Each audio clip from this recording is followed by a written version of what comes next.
सिंह और आप देख रहे हैं द नेटिजन न्यूज। आइए नजर डालते हैं अब तक की खास खबरों पर। बढ़ती जनसंख्या और वैश्विक महामारी कोरोना के बाद से ही आगरा में कब्रिस्तानों की हालत अब पहले जैसी नहीं रही।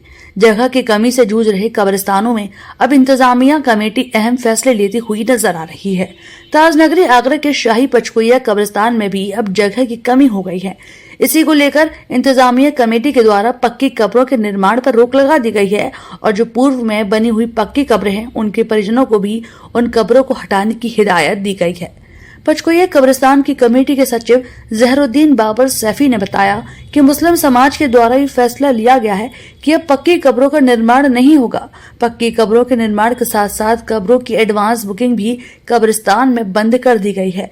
यह सारी मुहिम इसलिए चलाई जा रही है क्योंकि पक्की कब्रों के निर्माण से अतिक्रमण हो रहा है और कब्रिस्तान में अब शव दफनाने की जगह ही नहीं बची। इस बाबत जिलाधिकारी को पत्र लिखकर अवगत भी करवा दिया है और जिलाधिकारी इस पूरे मामले पर जिला अल्पसंख्यक अधिकारी से रिपोर्ट मांगी गई। आगरा से डॉक्टर सीपी सिंह, पत्रकार की रिपोर्ट। को दफना लेते हैं, लेकिन हमको सबसे बड़ी तकलीफ अपने हिंदू भाइयों की हुई कि उनकी बॉडियां उनके परिवार वाले तक उठाने को तैयार नहीं थे, दफन जलाने वाले तक नहीं थे। बड़ी मुश्किलात सामने आई हैं। मैं गुजारिश करूंगा राज्य सरकार से कि उनके लिए भी एक विशेष ऐसा इंतजाम करें, भू माफियाओं से जगहों को मुक्त कराएं और अपनी ओर से एक पहल करें कि अपनी ओर से इस बात की पहल करें कि हमारे हिंदू समाज के लिए ज़्यादा से ज़्यादा शब्दागृह बनाएं ताकि जो पक्की कब्रें हैं उनके लिए अब क्या नया आदेश दिया गया है? देखिए, पक्की कब्रों के लिए यह है कि पक्की कब्रें बनाने पे बिल्कुल पाबंदी लगा दी गई है और जो हदबंदी कर लेते हैं, बाउंड्री लगा लेते हैं, उसके लिए बिल्कुल मना कर दिया गया है। इसमें इन सारी व्यवस्थाओं को लेकर के हमने नियम लागू करने के लिए डीएम साहब को एक पत्र लिखा है। पहले से जो कब्रें बनी हुई हैं पक्की, उनका क्या है? देखिए, उनके परिवारों से बात की जाएगी कि आप उन पक्की कब्रों पर से बाउंड्रियाँ हटाएं और पत्थर हटाएं और उनको कच्चा रहने दें ताकि आने वाले वक्त में अल्लाह ना करे कभी कोई ऐसी बात आती है तो उसमें हमको मिट्टी दफनाने में कभी कोई दिक्कत परेशानी का सामना न करना पड़े। एक अहम सवाल ये भी है, क्या शरीयत ऐसी इजाज़त देता है कि एक ही जगह पे बार बार लोगों को दफनाया जा सकता है? देखिए, ऐसा है कि हमारी शरीयत में हुक्म है 70 से 72, हमने जहाँ तक सुना है कि क़यामत के दिन 70 से 72 लोग इस एक एक कब्र में से उठाए जाएंगे।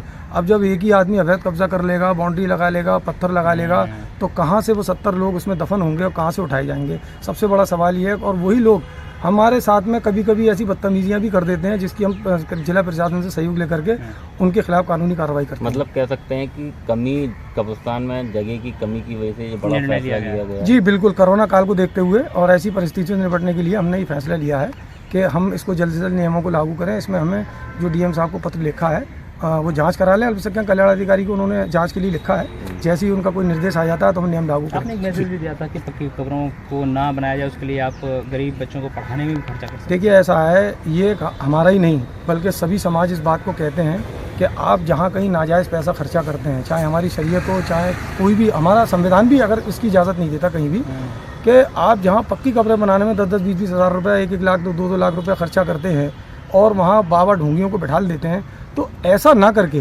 किसी गरीब बच्चों को, अपने समाज के गरीब बच्चों को लेकर के उनके लिए सोचें, उनकी शिक्षा के लिए सोचें और उनकी जो बच्चियां घर में जवान बैठी हैं उनकी शादी ब्याहों के लिए सोचें।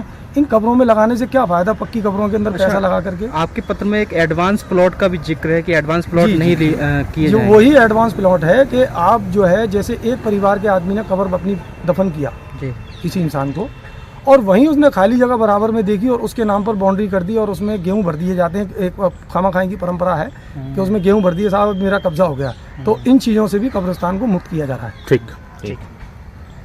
तो ये थी अब तक की खास खबरें। अगर आप खुद को ऐसी ही खबरों से तरोताजा रखना चाहते हैं तो हमारे चैनल द नेटिजन न्यूज को जरूर देखें और हाँ, लाइक और सब्सक्राइब जरूर करें और साथ ही बेल आइकन को दबाना ना भूलें।